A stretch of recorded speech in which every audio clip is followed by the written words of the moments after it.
welcome everybody. Great to see so many people here. Welcome to our webinar about recruiting top quality affiliates for your affiliate program. I'm Anna, head of growth at saas.group, serial acquirer buying wonderful SaaS businesses like Rewardful. And today I'm really excited about hosting this for all of you.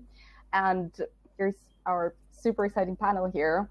Nancy joining us from HubSpot, Yash, the founder of influencer marketing platform Saral, and of course, Emmet, CEO of Rewardful, one of the fastest growing brands at saas.group. And before we do kind of broader introductions, I'd just like to remind everyone that we're live and we really want to hear what you want to learn from us and what challenges you have with affiliate marketing or anything that you want to share. So feel free to send your questions in the chat and I'll just ask them all at the end of the session. All right, so now the stage is yours. Nancy, let's start with you. Amazing. Hey everyone, I'm Nancy. I'm the head of affiliate marketing here at HubSpot. I don't think HubSpot needs much of an introduction, but we're a customer platform. And I'm delighted to be here today representing the company, talking all things affiliate marketing and sharing some of our top tips on affiliate recruitment. So yeah. Great to see you here. Yash? All right, excited to be here and seeing all the participants listening to us. I'm Yash. I'm the founder at Saral. We are an influencer marketing platform. Think of us as every time a brand wants to work with a creator, Saral is the place you go to for all the management, the outreach, and all of that. In other words, you can call us the HubSpot of influencer marketing. So, yep, over to you, Emmet. All right, Emmet, what kind of HubSpot are you? Well, we're nowhere near that yet. Maybe someday. But so yeah, I'm Emmet. I'm the CEO of Rewardful. Rewardful is an all-in-one affiliate management solution for SaaS companies. Also customer referral programs, we manage those as well if you wanted to set up something like that. Yeah, if you want to set up an affiliate program and you're using Stripe or Paddle, we make it incredibly easy to do so. All right, yeah, thank you for your intro. So let's go in. We've got a really fascinating program for you guys. So Emmet, let's start with kind of the definition. What's an affiliate ICP, and maybe can you explain why it's crucial to define your ideal affiliate profile when starting your affiliate program? Sure. Yeah, thanks. So anyone who works in marketing, you've probably hopefully heard of the concept of an ideal customer profile. And basically, if you're for everybody, it means you're for nobody, right? So you want to try and come up with some sort of narrow definition in terms of who you're trying to appeal to in terms of customers, and you want to try and do something similar for affiliate recruitment.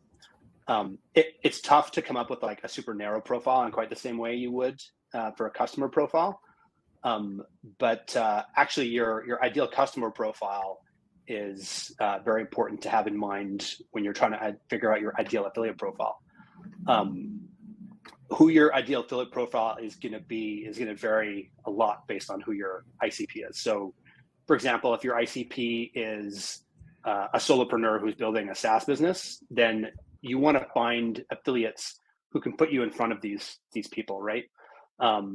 If your affiliate is like some small accountancy firm, if your ICP is like small accountancy firms, then you're going to have a very different type of affiliate than if you're working. If your customers are like solopreneurs, right? So ultimately, you want affiliates who can consistently get you and your offer in front of your ICP. Okay, all right. But what are different types of affiliates?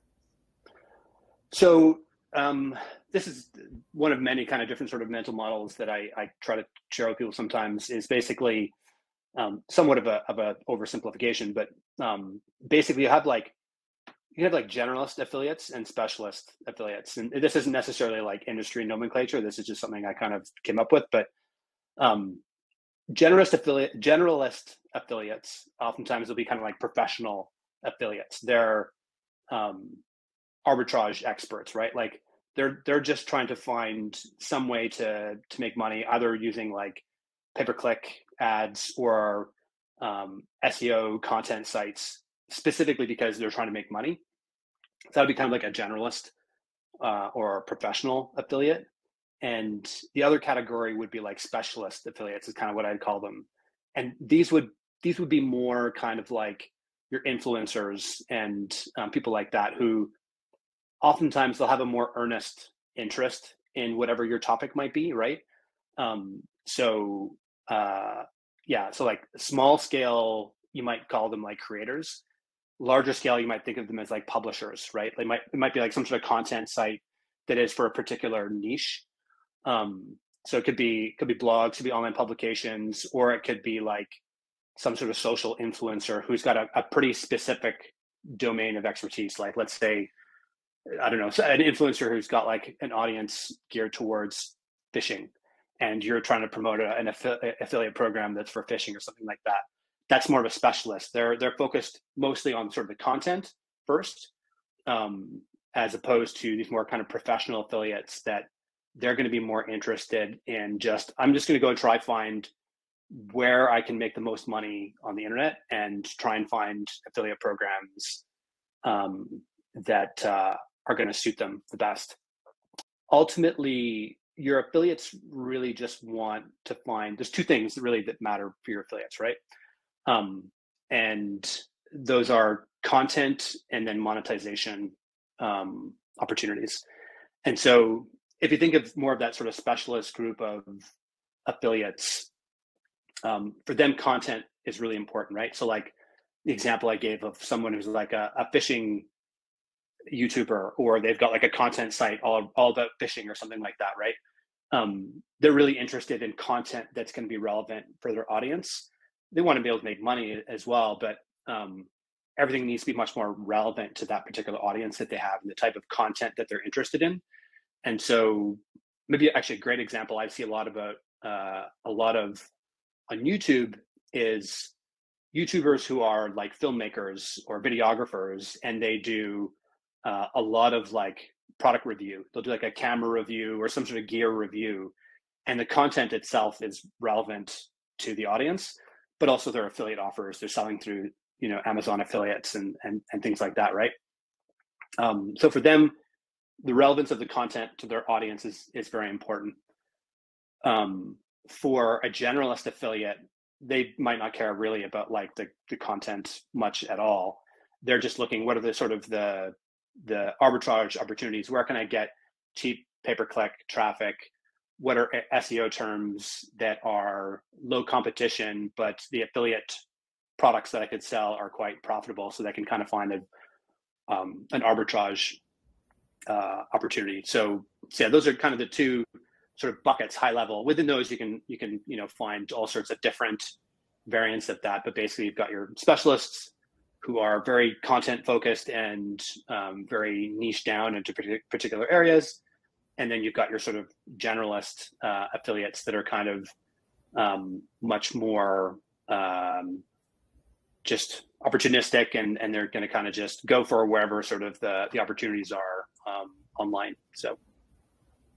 Okay, thanks so much. So that was, I think, super insightful still. And Nancy, maybe we can go into kind of the next topic that we have for today, and talk a little bit about the inbound and outbound strategies that actually work for recruiting affiliates. Yeah, absolutely. So this is a really exciting topic, and I think the first thing we need to touch on is inbound. It's really easy for brands with a lot of brand recognition to have an inbound strategy. What you'll find is larger brands with an inbound strategy have, for us, it's HubSpot affiliate program, HubSpot referral program. They're one of the larger search keywords because you have a lot of people wanting to promote the product, and it's very easy for us to capitalize on that and recruit from there. So fine if that's your case, but often there's a time where you have smaller brands who've just launched their affiliate programs. They don't have the brand recognition. So in that case, you need to be able to go out and do inbound a different way. So One of the ways you can do that is through joining marketplaces or networks. And again, you need to be very, very careful with this, because this is not just a set it and forget it type of a method. I have worked with several different brands where, you know, they're smaller, they're on a consultancy basis, and essentially what you're looking at is they set it, they see all of these affiliates joining their program, they think it's amazing.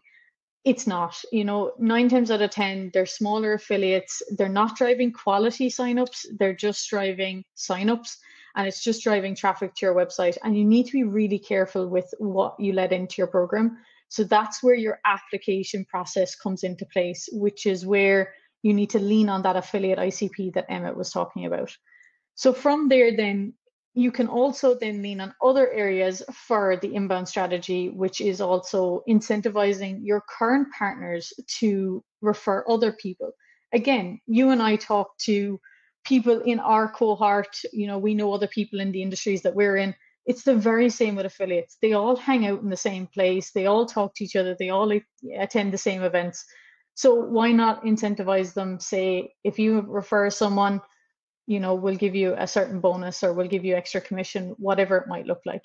Again, set the boundaries in place that they must start sending, you know, signups or sales or whatever your KPI is within a certain timeline. And in that case, you'll end up getting some inbound as well from that. It might be on a smaller scale, but it might be of higher quality, because friends will refer friends, and it tends to be of higher quality. The last thing that we normally do as well at HubSpot for inbound is we will actually attend some of the larger events that are happening in the industry. So we attend ASE, which is in Affiliate Summit East in New York, and we attend some of the European conferences as well. We will go to these events with a very clear plan in place. We want to make sure that we're meeting the right people, and that we're, you know, going and we're actually spending the time efficiently and effectively. So it's a good thing to be there, go on the app, set up a process, and have everything laid out on time. So then when you're done with your inbound and you're starting to build up your brand recognition, you also need to look at outbound. So inbound does its own thing, but outbound is a whole other story. So you have your affiliate ICP. How do you reach out and find the right fit for your program? So you normally have other teams within your company, and if you don't, that's okay. We can use tools, we can use whatever to try and find what it is. You're looking for your keywords. What keywords are you trying to target? Find your SEO keywords, find your paid ads keywords, whatever it is that you're trying to target, find those, and then use tools like SEMrush, like Ahrefs or Ahrefs, whatever they're being referred to. Google, whatever it is that you've access to, use those tools to, you know, search on the web, find who is referring traffic to those keywords, and essentially reach out to them and say, hey, are you willing to put an affiliate link into your piece of content? We'll give you commission for that. You can also dive a little bit deeper, and you can get specific recruiting tools like Publisher Discovery or Breezy. These tools will allow you to see which competitors of yours have affiliate links on website, and then maybe so those websites that you're looking at, do you have an affiliate link on those websites? Probably not. So you'll be able then to reach out to those. They'll actually provide you with contacts to those websites. It's taking the step one down to a deeper level and providing you with the insights you may not have had originally. So that's kind of the outbound strategy that we rely on there. You can use it on a mass scale, but again, you need to be able to customize things where possible as well. As I mentioned before, marketplaces, you can use your network's marketplace, but again, be very strategic about what you're doing here. And it's just you reversing the process. You're going into the marketplace and you're going out to find your partners. And then obviously the industry events as well. Go into the app, be very strategic about who you want to meet. These events are so chaotic. You need to be very smart about who you give your time to at these events, and you need to be able to, you know, be efficient, effective, have a detailed process in place, and most importantly, have a follow-up process in place so that you are top of mind when you get back into the office. You can send them out an email and say, hey, it's Nancy from HubSpot. Great meeting you at ASE. Let's continue the conversation and let's get you onboarded. And then you continue that process through. So that's the inbound and the outbound kind of touched briefly. It's kind of a deeper topic, but it's a kind of a caveat there. Yeah, absolutely. I think first of all, you did a great job, but yeah, I think it's also really really important just to touch upon the recruitment is one kind of part of the job, but activating them and making them stay is a bit of a different story. So what do you think is the best strategy there? Yeah, I mean, this is the big thing. Is recruitment is the half of the battle. When you recruit someone onto your program, you need to make sure that you have a top quality onboarding process. So you need to make sure that they have all of the tools and all of the resources that they need to get up and running within a matter of days. Days is normally too long of a process, but if they are taking on several different programs at once, that they have everything in place from assets to swipe copy to links to everything that they need, they have it. If there's something that they need, that your team is willing and able to actually get that out to them within a set period of time and make that very clear that it's 1 to 2 week turnaround or it's a month turnaround, whatever it's going to be. The other thing is that you have an activation plan in place. So whether that's incentivizing them to get up and running within 30 days, whether it's 60 days, whatever it might be, that might look like, providing bonuses to them. That might be, additional commissions, on their first number of sales. It might be incentivizing by a tiering system. Whatever that might look like, it needs to be a planned out process. As I mentioned before, a lot of programs make the big mistake of setting and forgetting. It is a relationship business, and a lot of people forget that. These affiliate partners are essentially an extension of your sales team. They're an extension of your partner programs. You need to remember that. They're not just someone behind a link anymore. They are actually invested in promoting your product, and they're invested in ensuring your product's brand. They're ensuring that the brand is represented well. They're ensuring that they're successful, that you're successful. So you need to make sure that that is done really well. So that's kind of the biggest thing for ensuring activation and onboarding. So yeah. Perfect. Thanks so much for the answer. All right. Well, let's move on to Yash. Right. So how to make sure that you've got a proper offer, and is it actually necessary to develop specific affiliate offers for kind of like each particular case? Yeah, I get it. You don't necessarily need to have a specific offer for every affiliate you work with, but it will help to have just a general offer, because mostly people don't think about this. When you want to start an affiliate program or an influencer program, you would generally just you would come up with a commission, right? You would be, okay, we'll do 20% commissions. That's the extent of thought that usually goes into it when you're new to it. But it makes it when you think about it from a broader perspective, there is a market of affiliates that you're offering a product or an offer to. So it makes sense to work on it a little bit to make it as compelling as possible. And that's where these affiliate offers come in. And then usually people don't think of affiliate offers, but then when you don't have a compelling offer, you see symptoms like affiliates not wanting to work with you. They just say no, or they would give you some sort of a reason like, hey, we're full at the moment, or you'll get a lot of rejections. Or you might do a lot of outreach, but then you won't close as many deals with influencers or affiliates. Or you might just, I think somebody asked the question in the chat before I was reading through that. How do you keep making them post about you, or how do you keep getting the mentions from them? When you don't have a compelling offer, they don't have a compelling reason to post about you. So that's why thinking about your affiliate offer is critical. And then when you do have it, it helps you. All the opposite things happen, right? It helps you close more deals. It gives you negotiation leverage because you now have something that they want. And then you basically, if you crack affiliate marketing, you crack profitable customer acquisition and that's what everybody wants now. So having that offer, working on that offer is super critical. And I'll dive into how you make that offer. You can break an offer down into 3 components. First, what's the incentive for the affiliate? Second, and we'll go granular into this. So first is the incentive for the affiliate.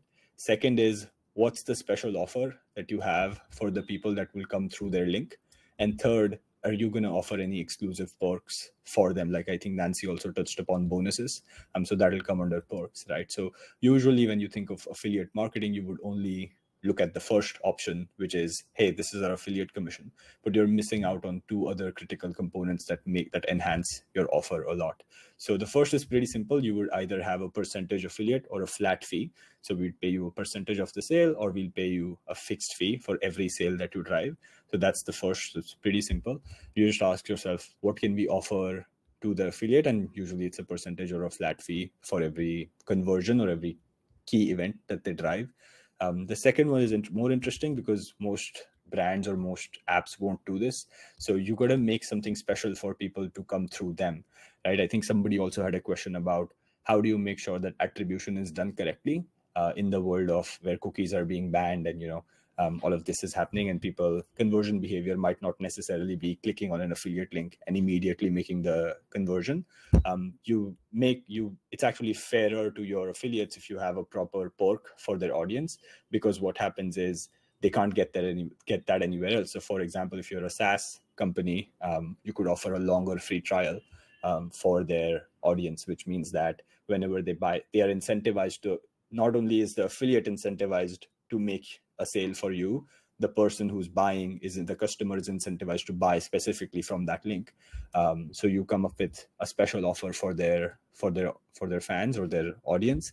And then the third one is any exclusive perks that you can give to the affiliates, because this will take you from good to great, right? Like what else can you do? Can you do webinars with them? What do the affiliates want? If it's a blogger, for example, they're probably very good at writing content. If you have a content program, can you somehow collaborate on some sort of a blog or an ebook or something like that, right? What else can you offer? Can you maybe promote the affiliates offer on your newsletter for no commission, just as an additional bonus? So what else can you do for them that makes you want to? Because there are your competitors who also have affiliate programs potentially, and some of them might just try to undercut you. And if you're offering 20% commission, they might offer 25% commission, right? So how do you kind of build that relationship? And fully on board with what Nancy said about this is a relationships game, right? So how do you build that relationship? You build it by giving something to them that nobody else is giving, and slowly it fosters into a very deep relationship that you have with the affiliate. So what else can you do to sort of sweeten the deal for the affiliate? Is so these are the 3 things to think about, right? So if I were to boil it down into 3 questions that you can ask. So first question is, what can we offer the affiliate or the influencer? What can we give their audience that will make them sort of buy from their link? And how can we sweeten the deal? So if you ask yourself before you, and this can be a 15-minute brainstorm exercise with your team or with yourself. If you simply think about this, it'll force you to be a little bit creative and come up with offers that are very, very compelling to the affiliates that you reach out to. And then maybe I will kind of crystallize this with a couple of examples. So we had a software, and I have some interesting examples about also framing your affiliate offer. So we had a software company. They were a $20 a month tool, so relatively on the not super like B2B expensive, right? On the lower end of the price of SaaS. They wanted to run an affiliate program, but if they were to offer a 10% or a 20% commission for every conversion, it's not as attractive because it's still $2 or $4, which is not super attractive to affiliates nowadays. So what they did was they figured out what their LTV was. It was around $400, and they wanted to maintain a 1:4 CAC to LTV ratio. So what they did was they just offered $100 for every customer that they got every customer that came through. So basically what that meant is, what they knew was that the average customer stays for until they pay $400. So what that enabled them to do was, whenever somebody paid the first $20, they just paid the affiliate $100 because they were confident enough in their product that they knew that they would make the money. So you can frame it, right? So even though it is 25% commission, when you frame it as $100 fee for every customer, it makes more sense to the influencers or to the affiliates in that case. So that was their first component, is what do you offer to the influencer? The second component was a longer free trial. So what do you give to the people who want to come through their link?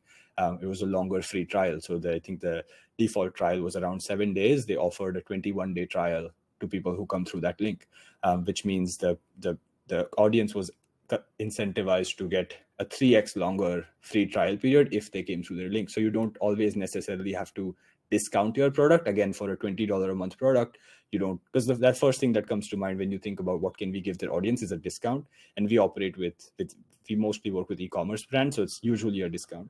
But you can do something like an extended free trial. You can do, even if you're in e-commerce, you could do something like a free bonus product. You could do free shipping. You could do so many different things in terms of what you offer to the fans and how can you sweeten the deal, right? So what this particular company that I'm talking about did was they had a leaderboard of affiliates. So I know that you can do this in Rewardful as well. So they just had like, hey, whoever are the top 3 creators, because this was an influencer program with an affiliate component, whoever are the top 3 creators for every quarter qualify for a paid deal with the brand. So, which is what I think Nancy also touched upon this a little bit. So you would kind of reward them for high performance. And this is also very smart because what most brands do is they would start paying influencers or affiliates directly to get the word out there. What this brand did was they made a compelling offer. They made the influencers compete for the top position, which basically means that they guaranteed sales, like the top 3 affiliates are going to get you sales. So then it makes sense to also pay them to post about you in the future, and you guarantee that they can continue posting. So when you make an offer, all these doors open up for you, and it's very, very good. So yeah. Thanks. That was very compelling. I feel like when you started talking about like the extended trial period, I think that's so helpful for many SaaS companies, especially when the time to value is a bit longer. But let's maybe start with our Q&A because we've got a ton of questions, and I feel like most of them are about activating the inactive affiliate partners. Like some people say that out of thousands of affiliates, only a couple of hundreds get 1 or more sales. So what could you recommend? What is your strategy to actually get people to commit to this first sale? Yash, maybe let's continue with you. Yeah. I think first, just to set expectations, and Nancy, Emmet, feel free to disagree with me, but what we see with influencer programs is it's always a power law. So 20% are going to give you 80% of the results. So don't worry too much if the number of people that are posting are less, because that's just the nature of things. And obviously, but with that said, you want more and more people to post about you and to mention you. The way you do that is, 1, make sure that your offer is compelling and what you're giving them is actually valuable to them. And you can do this by even hopping on calls with your so whoever are the few people that are posting, ask them why they're posting, and best if you can get on calls with people who are not posting and ask them what would make you post, right? And that'll help you figure things out.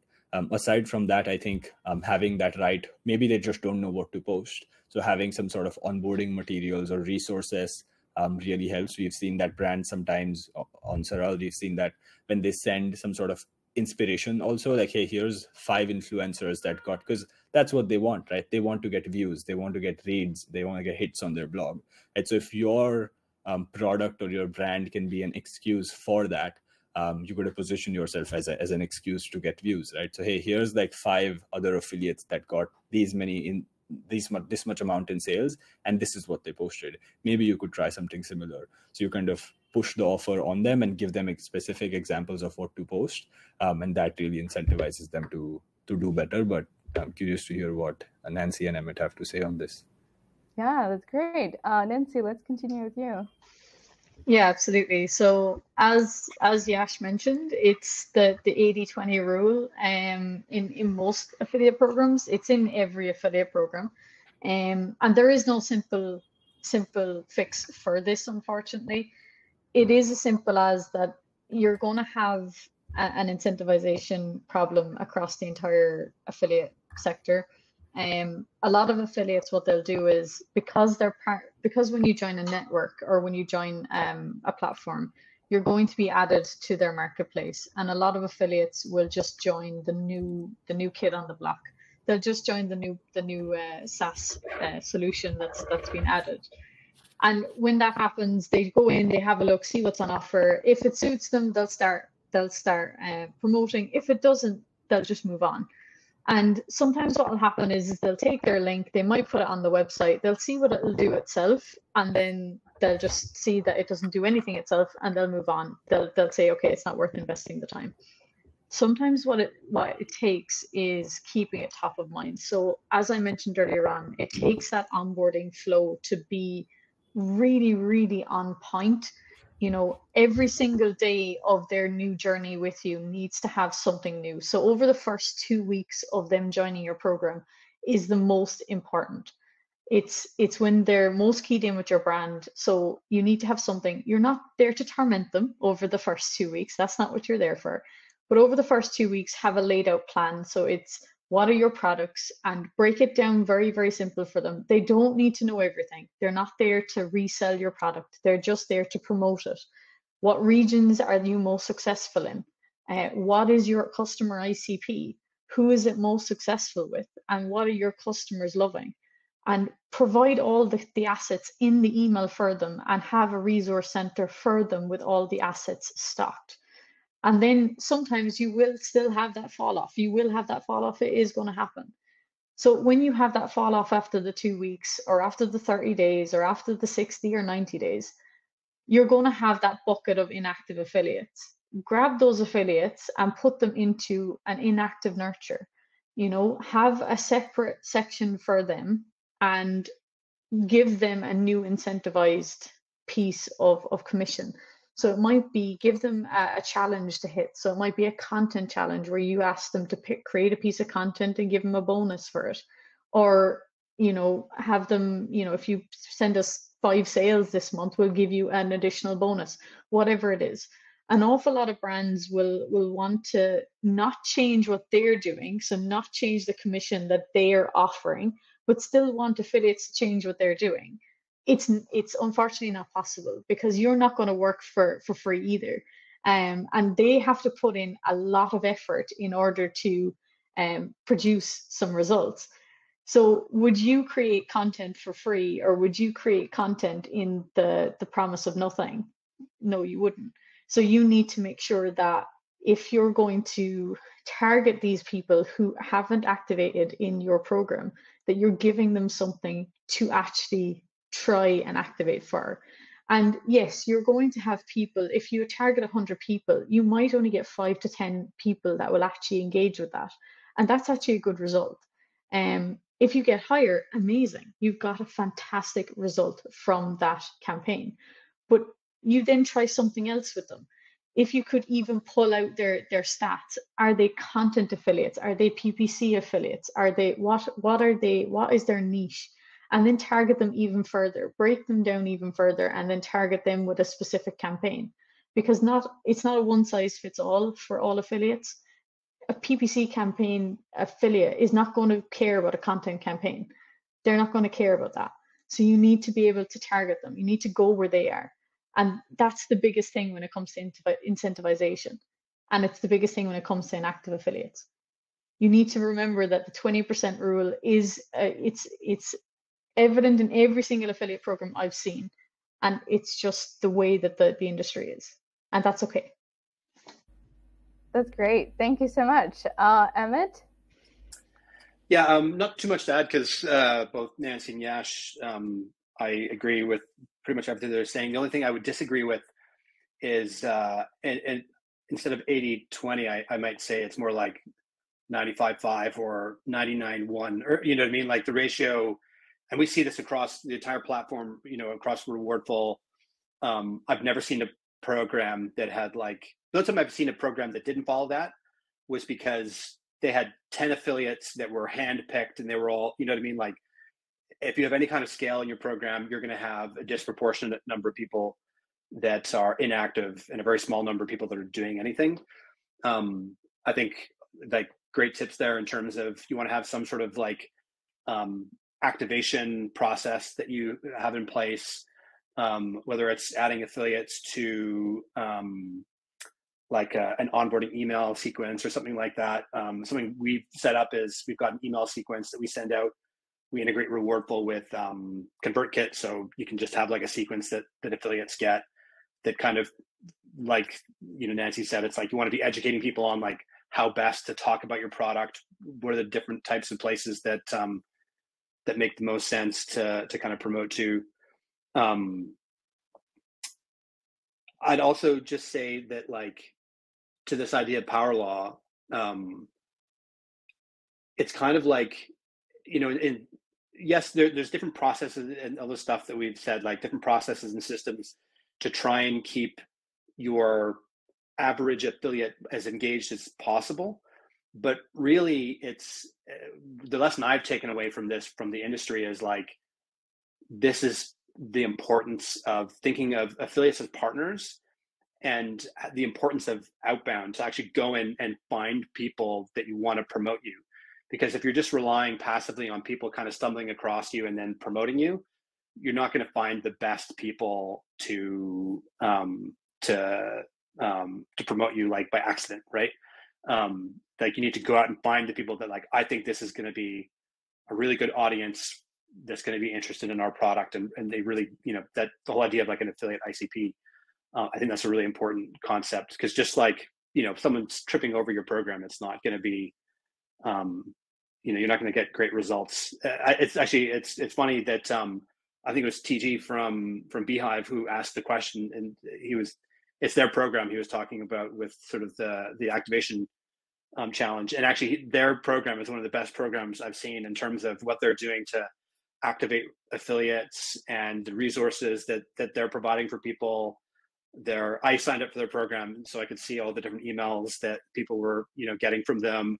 The start page that they've got, they run contests, like they do all the best practice stuff, and yet you still see, even for them, it's the same thing where, you know, 300 or 400 affiliates out of several thousand end up ever actually producing any kind of results. And, you know, like I said, you do your best to try and engage people, the average person, as best as you can, but yeah, like both Yash and Nancy said, it's just kind of the name of the game.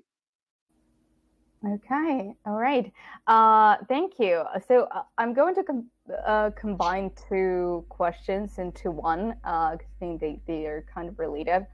So how to make sure that affiliates are fairly compensated in the last click world, because, well, it's kind of their job, right? And they are looking for the money. How about those affiliates who don't want a commission anymore, but are rather asking for a flat rate? And what is the best way to deal with that? Nancy, let's start with you.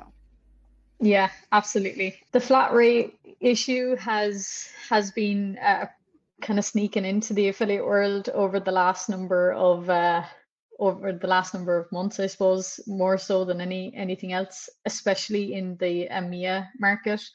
It's just the way it seems to be moving, unfortunately. Affiliate always used to be pay per performance, and while you still can keep an element of that in your program, and it should be within your program, some affiliates, you know, require a flat fee in order to generate the first few pieces of content. You have to remember that some of the content pieces that they're creating are, you know, endless pieces of reviews, especially for the likes of SaaS.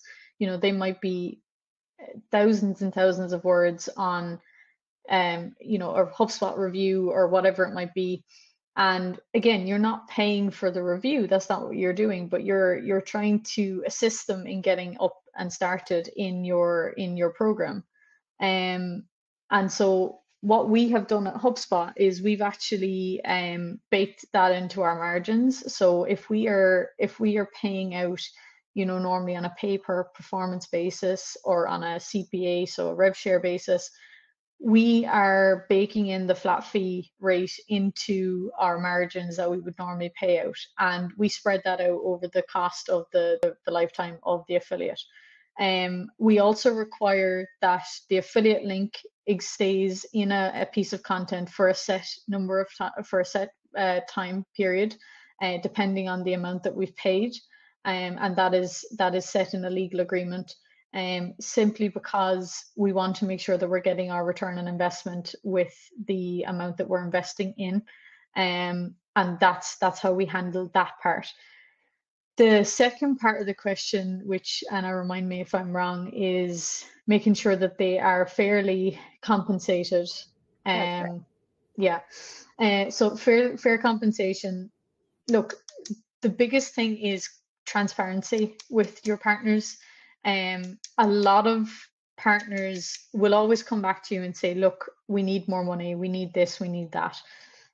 Here at HubSpot, we're very transparent about how you get paid and how we generate commissions. So we will actually tell them what their return on ad spend is. We'll tell them what our ROI is. We'll tell them what the LTV is of their specific traffic and what their MRR is. And we will tell them how we're actually generating that commission rate that we're giving them. And if our traffic improves, we will increase the commissions so that we can invest more with them. If it decreases, we will have to pull back. So we're incentivizing all the time on the increased quality that is being sent to us. It has changed the game that we have been playing with them. Before, we were just kind of giving them an arbitrary number and saying this is what it is, whereas now we're kind of giving them the full playbook. We're saying this is exactly what it is. We're not hiding anything from you. This is where we stand, and now they actually follow us along. They understand when we hit a certain number that they're going to see an increase. If they are lagging behind, they're actually following up with us and they're saying, okay, how can we make a change here? We made a change last week. I think this is not the right change. Let's revert back and let's see where we can make another change. And it's really, really changing the game for us. So that's another big thing. You have to remember that this is what they're doing. Their publishers or their review sites or their marketplaces, whatever they are, that's what their job is. Your job is to work on behalf of the brand, and their job is to work on behalf of the publisher. You're both essentially sales reps on the opposite side, so you gotta remember that they have to get paid as well. So just make sure it's transparent, that they get paid on time, and that there's no kind of middle line or gray area in the centerpiece there. Perfect. Yeah, I think that makes great sense. Emmet, let's continue with you. Cool. So in terms of dealing with, this comment of, question around upfront payment. The reason it's rising more and more, and Yash is probably a great guy to have on for this conversation because he deals a lot in sort of the influencer world. This is being driven by influencers. And as Nancy said, the reason, very fairly from their perspective, if you're actually dealing with an influencer, and let's take the most extreme example, like a YouTuber, who they create video, and video content, generally speaking, it takes a lot of time and effort to create, right? And unless you're like a really big brand, but even if you're a big brand like HubSpot, you still want to be compensated, and not just compensated, but you want to be de-risked for your effort putting in, that you're going to put in to create this content, right? And again, video being the most extreme example, it's like, okay, if I'm going to create a video bespoke for you, then yeah, like you better pay me for that work up front, right? So there's the work of the content creation, and then there's long tail of like the exposure that content gets, right? And so if you're actually commissioning someone to create a video, or just saying, oh, join my affiliate program, you're this YouTuber, like, of course you'll make money off it. It's like, well, no, it's this, think about it from their perspective. It's like, they want to get compensated up front. I had a conversation with someone from, it was an affiliate agency. I think it was Hamster Garage. Great name for an agency in New York. And the gentleman's name is escaping me right now, but I spoke with them a few months back, and I asked him about this, like, how do you guys deal with this? And what he said they do is they'll start off with, okay, we're gonna pay you up front, but then we want to have an affiliate tracking in place. And the way they were pitched it was almost kind of like a book advance. So we'll pay you up front, but then as you earn commissions, we're going to pay that down until we get our money back, until we're at an ROI, right? And so when you're starting the relationship, you might start in this kind of capacity where you say, okay, I'll pay you $1,000 up front. And as you earn commissions, that'll basically pay back the money effectively, right? So you won't get commissions until you hit $1,000. Now, for a lot of people, that might not be very logistically feasible to do, like at scale, right? So you might just say, okay, we'll pay you up front, we'll pay you the commissions, but after we see the relationship works, like, let's just move to an affiliate deal afterwards, right? So you can de-risk things for the creator by showing that your offer performs, that you actually get clicks, and then move to an affiliate deal afterwards. That's something I've never done that, full disclosure myself, but he was saying that that's something that they've done that has worked for them. To the second question around fair compensation for affiliates, and I think it was what they say specifically around, like, in a last touch or last click world. So talking about, like, sort of attribution models. I think you have a couple options. Like, one, like, I know Rewardful does this, and I'm sure other platforms do this, where you can define whether your first touch or last touch attribution. So that's an option, right? You can define how you want that to work, and for different use cases, it'll make more sense to do one versus the other. And then the other thing is, Yash was talking earlier around, like, using coupons or, like, some sort of discounting type offer. So links is obviously that's one option. And there's challenges with that around attribution. It's not just sort of this cookie world that we're moving into, but also different social platforms. There's challenges with people, like, clicking a link in a social media app that doesn't track properly because people don't necessarily check out in that first session. They move to another device, something like that. So coupon-based attribution is another option that works well. Again, in the world of influencers and different social media people, again, coupons are a good option because links don't work as well on, say, a YouTube video or a podcast or something like that.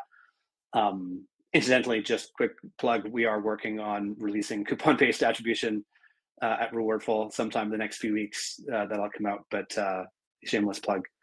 Yeah, so that's another option, is looking at coupon-based attribution. Thank you, Emmet. And Yash, what do you think? Yeah, I deal with this. Nancy said a few months. We've been dealing with this for a few years. So yeah, influencers have always wanted flat fee and fair enough, right? Because they're making content, especially if it's a longer YouTube video or something like a reel. So the way you would handle it is, I think both strategies shared by Nancy and Emmet are great, but sometimes it's also worth thinking, what if the fee that they're asking for is actually a fairer deal or a better deal for you as a brand, right? Usually you always try to combat, like, why are they asking me for a fee? What if the fee is actually cheaper than because you're going to pay them, right? If they get you more sales, you're going to pay them more affiliate commissions. So it might make sense to also consider, hey, ask them for any previous campaigns they've done with similar brands or similar companies. Like, do you know how much traffic you've driven? Or even if they don't, you could maybe reverse engineer from their content. Like, if their content gets, let's say a YouTube video gets 100,000 views on average, you can then reverse engineer based on their engagement rate on YouTube, how many people are going to click on it, which means this is the traffic that you'll get. Based on that traffic and your usual conversion rate on your website, these are the number of sales that you'll get. And you might actually be surprised, sometimes paying the fee actually makes more sense than doing the affiliate deal.